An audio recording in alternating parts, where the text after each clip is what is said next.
안녕하십니까. 세상을 읽어주는 남자 이상훈입니다. 오늘 이 시간에는 낸드 플래시 이야기 좀 하겠습니다. 오늘 주목을 끌었던 기사가 있습니다. 바로 삼성전자, SK하이닉스가 어려운 가운데서도 올 2분기에 꿋꿋하게 점유율을 늘렸다는 소식인데요. 액면 그대로 보면 반가운 일입니다. 내용을 보면요, 삼성은 1분기에 29.9%에서 34.9%로 점유율을 5%포인트 가량 올렸습니다. 그 다음에 어깨 5위 하이닉스도 9.5%에서 10.3%로 소폭 올랐습니다. 1%포인트는 채 안되지만 0.8%포인트 올랐죠. 그런데 미국 마이크론은 16.5%에서 13.6%로, 일본 도시바는 20.2%에서 18.1%로 줄었습니다. 마이크론 같은 경우는 3%포인트 하락했고요. 도시바도 2%포인트가량 줄었습니다. 한국 업체가 잘했기 때문에 좋은 뉴스긴 합니다. 하지만 제가 오늘 드리고 싶은 말씀은 칭찬을 하기 위해서 이 얘기를 꺼낸 것은 아닙니다. 하고 싶은 얘기는 따로 있습니다.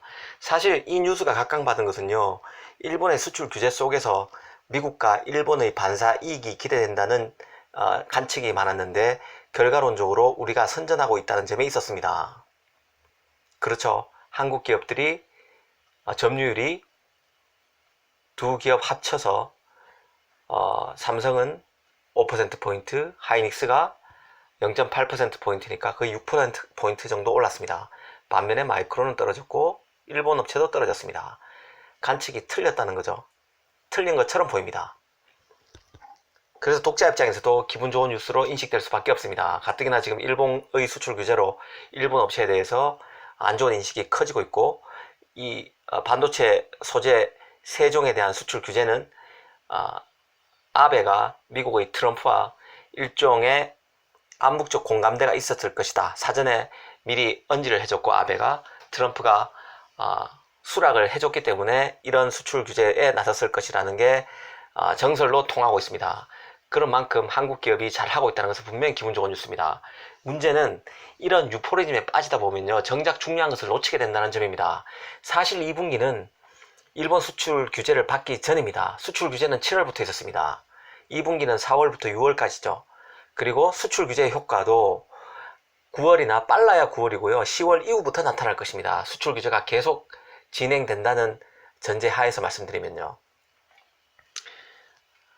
그리고 삼성의 점유율 상승 같은 경우는 충분히 예견됐던 일입니다. 하이닉스는 0.8%포인트니까 미미하다고 보면 결국에는 삼성이 잘했다는 것으로 결론이 나는데요. 이것은 충분히 예견이 됐던 겁니다. 왜 그럴까요? 나머지 기업들은 모두 감산에 들어간 상태였기 때문에 그렇습니다. 마이크론은 올 3월부터 이미 낸드에 들어가는 웨이퍼 투입량을 10% 줄이고 있었습니다.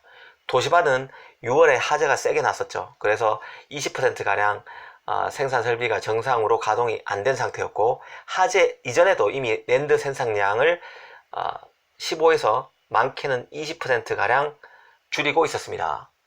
하이닉스도 올 1분기부터 낸드의 웨이퍼 투입량을 10% 줄이고 있었는데, 최근에는 15% 이상 줄이기로 한다고 줄이기로 발표를 했었습니다. 그러니까 삼성 1등 어깨 1위 삼성을 빼고는 경쟁업체 모두가 감산에 들어간 상태였습니다. 사실 이것은요, 삼성이 그만큼 원가 경쟁력을 갖고 있다는 뜻이기도 하지만, 이미 삼성을 빼면 모두 적자를 내고 있었습니다. 이들 기업들이. 그러다 보니까 울며 겨자 먹기로 감산을 안 할 수가 없는 상태였습니다.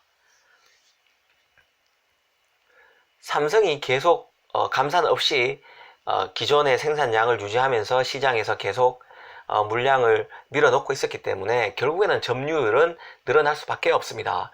빠진 물량만큼 마이크론이 생산을 안하고 하이닉스가 생산을 안하고 또 도시바가 생산을 안하고, 이런 생산을 안한 만큼의 양을 삼성이 다시 가져가는 셈이죠. 그러다 보면 삼성의 점유율은 늘어날 수밖에 없습니다. 충분히 예견이 됐던 뉴스라고 볼 수 있습니다. 제가 이 뉴스에 묻혀서는 안 된다고 말하고 싶은 이유는요, 정작 중요한 것은 따로 있기 때문입니다. 낸드 시장도 결국 전체 경제의 한 부분이죠. 지금은 이런 업종별로 보는 것도 중요하겠지만, 거시경제를 더 꼼꼼히 봐야 되는 상황입니다. 거시 변수에 더 집중해야 되는 상황입니다. 세계 경제가 너무 안 좋죠. 미국 경제도 지금 장기 채권 금리가 단기 채권 금리보다 낮아지면서 불황이 벌써 이미 당도했다. 이런 판단으로 주식시장이 크게 빠졌었습니다. 더 큰 문제는 중국이죠. 산업 생산량이 27년 만에 최악으로 지금 떨어진 상태였고 7월달 산업 생산이 그 다음에 다른 지표도 지금 상당히 안 좋습니다. 경착륙 조짐이 지금 심상치 않은 상황이죠. 특히 은행권의 부실이 지금 수면 위로 부상할 정도로 문제가 심각해지고 있습니다. 여기에 홍콩 변수마저 맞물려 있어서 진짜 위기로 치달을 수도 있는 상황입니다. 만약에 홍콩의 유혈 사태가 발생하게 되면 결국에는 홍콩은 아시아의 금융 허브인데요. 이쪽을 통해서 중국으로 해외 자본이 많이 들어가게 되는데 해외 투자자들이 해외 자본이 썰물 빠지듯이 나가게 되고 결국에는 금융 위기로 올 가능성도 있습니다. 경제가 나락으로 떨어질 가능성이 높아지는 거죠. 중국 경제부터 나락으로 떨어질 것이고 중국이 흔들리면 미국 경제도 흔들리고 전 세계 경제가 희청하게 될 것입니다. 삼성, 하이닉스가 2분기에 시장 점유율을 올린 것은 분명 반가운 일이지만 일본 수출 규제 전이고 또 지금 정작 중요하게 봐야 될 것은 거시 변수인데 거시 변수가 너무나 안 좋습니다. 또 하나 주목해야 될 뉴스가 몇 개 더 있었는데요. 경쟁사들의 동향입니다. 지금 삼성 밑에 있던 마이크론, 도시바 등이 낸드의 수급 상황이 조금 나아지자 줄였던 생산을 슬금슬금 원상 복귀시키고 있는 상황입니다. 지금 수급 상황만 보면요. 낸드는 디램보다는 나은 상태입니다. 재고가 4주 정도, 한 달 정도인데요. 디램은 지금 8주 정도, 많게는 12주, 2달에서 3달 정도의 재고가 쌓여 있는 상태입니다. 그러니까 3분의 1, 2분의 1 정도로 낸드 재고가 적죠. 그러다 보니까 보통 4주 정도면은 재고가 4주 정도면 정상 수준으로 떨어졌다고 보통 말합니다. 그러니까 재고가 많지 않다는 얘기죠. 용인 가능한 재고란 수준이란 얘기입니다. 그래서 지금 그 고정거래 가격도 상승으로 턴했고 모든 사항이 그 지표상으로 보면 낸드가 좋은 상황처럼 보입니다. 수급이. 이렇게 되자 2분기에 점유율이 많이 빠졌던 마이크론과 도시바가 슬슬 다시 생산을 늘릴 채비를 하고 있습니다. 오늘 대만의 IT 전문지 디지타임스에서 나온 내용인데요. 마이크론이 싱가포르에 3D 낸드 공장을 신규 가동한다는 뉴스가 나왔습니다. 규모도 큽니다. 46,000제곱미터 규모의 생산 라인에서 150억 달러, 하나로는 18조 넘게 투자금이 투입됐는데요. 마이크론은 이곳에서 하반기부터 96단 이상의 3D 낸드를 양산한다는 소식입니다. 3D 적층 기술로 웨이퍼 투입량을 늘리지 않고도 낸드 비트 단위로 한산한 생산량을 비트 그로스라고 하는데요. 이것을 늘린다는 게 마이크론의 계획입니다. 앞에서 마이크론이 3월부터 낸드의 웨이퍼 투입량을 10% 줄인다고 말씀드렸는데요. 만약 싱가포르 공장이 지금 예상대로 하반기부터 뉴스에 나온 대로 하반기부터 3D 낸드를 싱가포르 공장에서 생산하게 되면 감산 효과는 거의 없을 가능성이 큽니다. 용량이 적은 제품을 주로 생산하는 구공정의 웨이퍼 투입량을 줄이고 첨단 공정, 이 싱가포르 공장은 첨단 공정이죠. 이 첨단 공정의 웨이퍼 투입량을 유지하면서 비트 기준 생산량은 변화가 없거나 오히려 증가할 수도 있습니다. 이렇게 되면요, 이제 막 회복되기 시작한 낸드 시장에서 공급 과잉에 대한 불안감이 다시 커질 수 있습니다. 시장에서 잘 알려지지는 않았지만 덜 주목받고 있죠. 일부 신문에서 달았는데요. 도시바도 이미 요카이치 공장의 정전사고로 멈춘 공장을 복구했다는 소식이 나왔습니다. 그리고 이전부터 정전사고 이전부터 15에서 20% 줄였던 가동률까지 회복시켰다는 뉴스가 나오고 있습니다.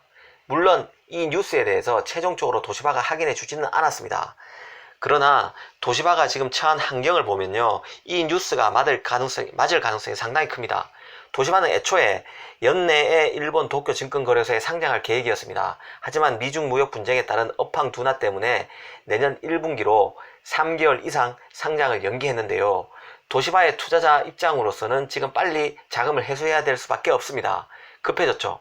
그래서 공장의 정상 가동을 통해서 손해를 메우고 실적 퍼포먼스도 내야 할 입장입니다. 그래야 IPO에서 자금을 땡기기도 좋고 주가도 더 탄력을 받을 수 있기 때문에 엑시트하기가 쉬울 것입니다. 이런 정황을 두루 고려해보면 낸드 생산 확대는 도시바의 낸드 생산 확대는 정황상 굉장히 신빙성이 높다는 게 제 판단입니다. 단순히 2분기 국내 업체들의 선전에 한호하기에는 미시적, 거시적 변수들이 너무 상태가 지금 안 좋습니다. 물론 장기적으로 보면 좋을 것입니다. 데이터 센터도 있고 자율주행차도 있고 5세대 5G 이동통신 모멘텀도 있습니다. AI도 있죠. 인공지능도 있습니다. 장기적인 메모리 수요, 중장기적인 메모리 수요는 여전히 긍정적이라는 뜻입니다. 하지만 지금은 리스크 관리가 훨씬 중요한 시점입니다. 올 하반기에 이미 살얼음판을 걷고 있는 세계 경제가 진짜 위기에 처할 수도 있기 때문입니다. 지금은 이런 데 더 각별한 주의를 필요로 합니다. 악재에 더 신경을 써야 된다는 뜻입니다. 감사합니다.